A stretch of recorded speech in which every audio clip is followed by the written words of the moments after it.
I've got 10 warnings for women. And don't make this about me, guys.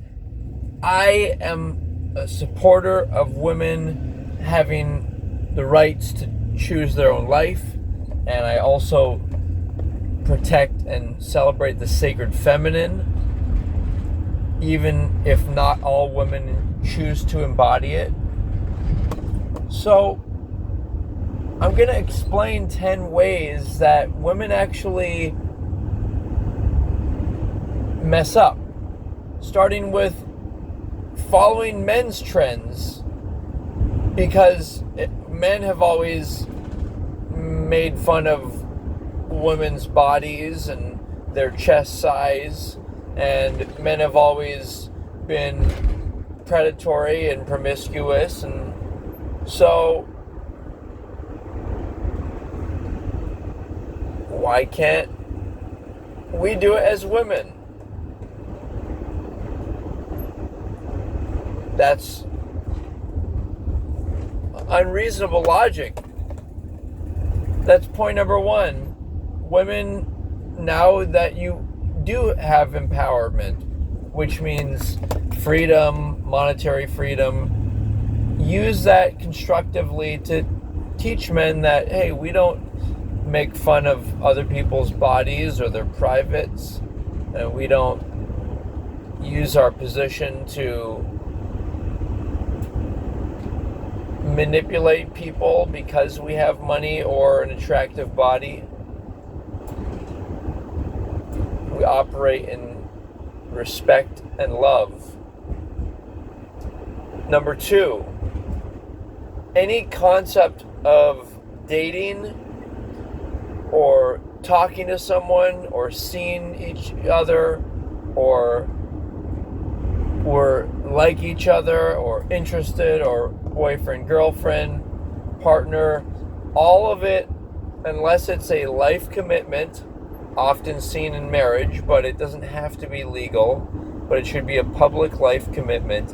Unless it's that and there's no premarital intimacy, there's no physical or romantic dates or anything until you're actually married. That's how you prove that you love someone, because you commit to them and you're not distracted by the lust. You're not distracted by anything except the fact that you're really clear on, this is the person I want. And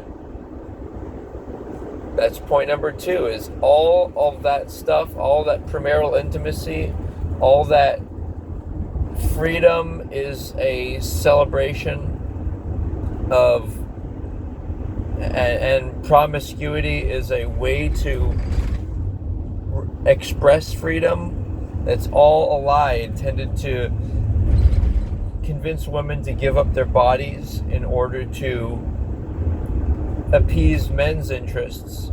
But these are not men. These are effeminate men who do not want to protect and provide for the sacred feminine. They say, and this is point number three, to watch out for anyone who says, including yourself and society, and various men who say that they don't want to help you to get in and be able to enjoy your sacred feminine. Now, this isn't for everyone.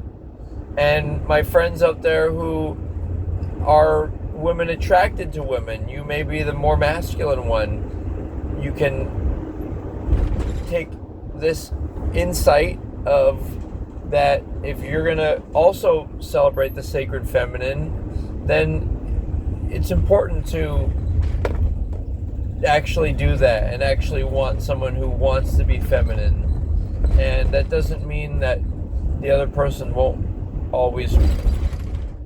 be able to work, but it means that eventually or ideally they won't have to work so that they can enjoy the aspects of the feminine. Which, number four, this is a precaution that when people say it's feminism, that's not femininity. It's actually anti-femininity, because it's encouraging women to being in your masculine is the right thing to do. Curiously, it actually is a requirement if you're going to be in the world operating and doing business. You want to be masculine in order to protect yourself. But femininity is something that you should be finding people such as your father, the men around you, trusted men, and ultimately a husband, all people who will actually look out for you and protect that. And it's not about protecting you specifically, although you guys of course do protect the women, but it's about an orientation towards the sacred feminine, that this is who we are as humans, and this is how we look out for each other and find meaning in being human. So, point number 5, it's not as easy as you think to avoid danger, such as predatory men. You'd think because it's the modern age and there's a lot of... It is safer than before. There's more cameras around, there's more lighting, there's more technology but people can and will try to manipulate you. And they do it by offering free things. But the major thing is, if somebody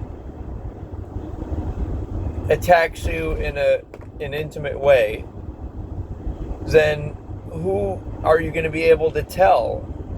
Because it's an embarrassment. It's obviously it's other things. It's also you are a legitimate victim, but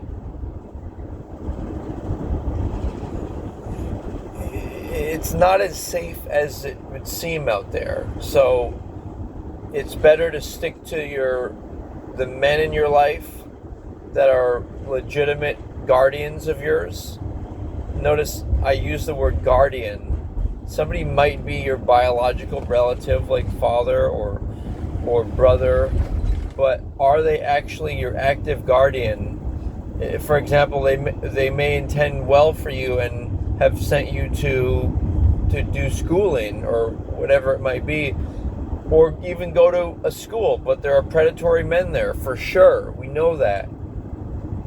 And therefore, hey, it's not safe if they're not actually physically present. So you obviously want to stick out with your other women and try to form circles of people looking out for each other. But I'd like you to consider something. This is point number 6, is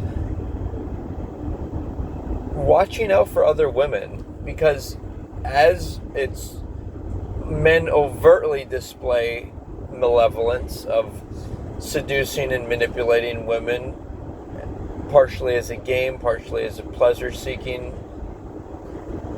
women have more indirect forms of malevolence. So for instance, they'll say things like, oh yeah, it's your freedom, your right to be promiscuous, do that. Even mothers to their own daughters, as disturbing as it might be, will in ways encourage this. And it might be because they have a hard time trying to convince the daughter to be chaste and wait for her husband. But we have to be extremely careful, as if you're a woman, with other women, because women will say things, they'll say, hey, it's okay to be overweight. It's okay to do whatever you want. Don't judge anyone. All of those things actually lead to destruction.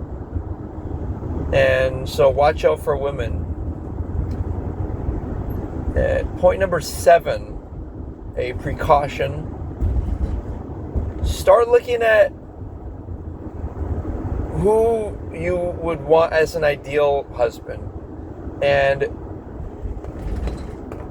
unless you're actually thinking like that, you're thinking who would be ideal, then you're not going to be able to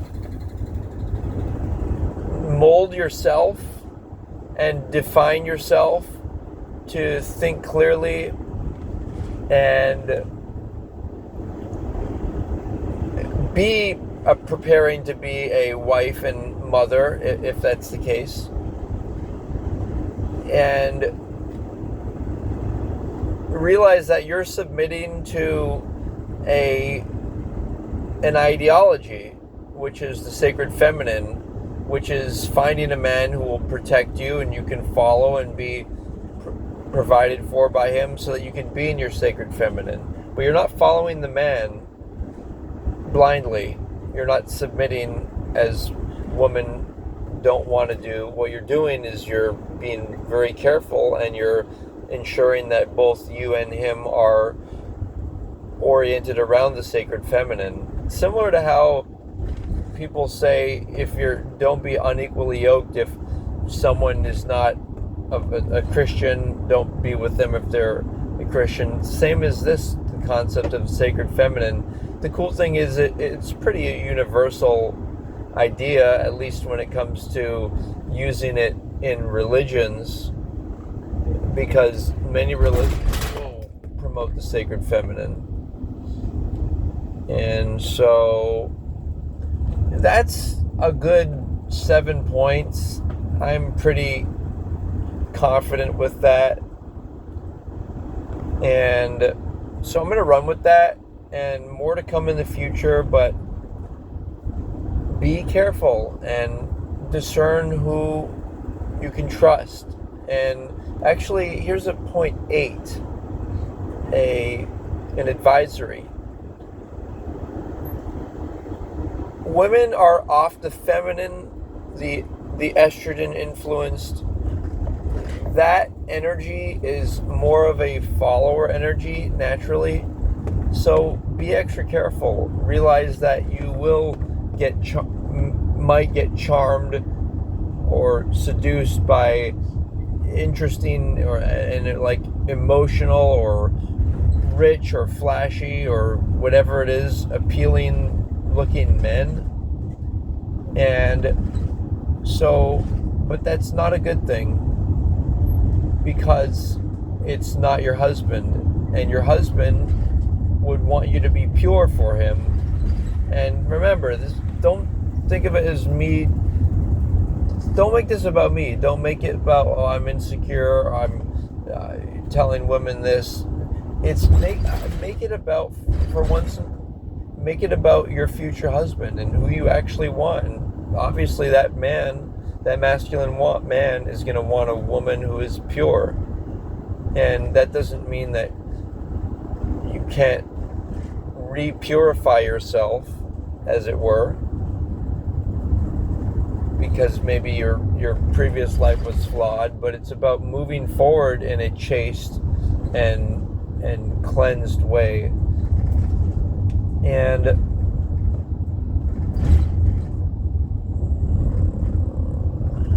And here's another thing. It's going to be a warning number 9, is that women actually can get addicted to men, particularly if some men or some women have more compatible or matching privates. And you know what I'm talking about. And it's a reality. If a woman uses bigger toys those might be more stimulating. Women should know themselves, and they should recognize that they are, the amount of sensory gratification that they can get is much higher than men. So it is very possible to get addicted to certain intimate partners, and it's not a good thing at all. It's not something to be like, wow, look at me, I got this guy, or we had so much fun, me and this guy.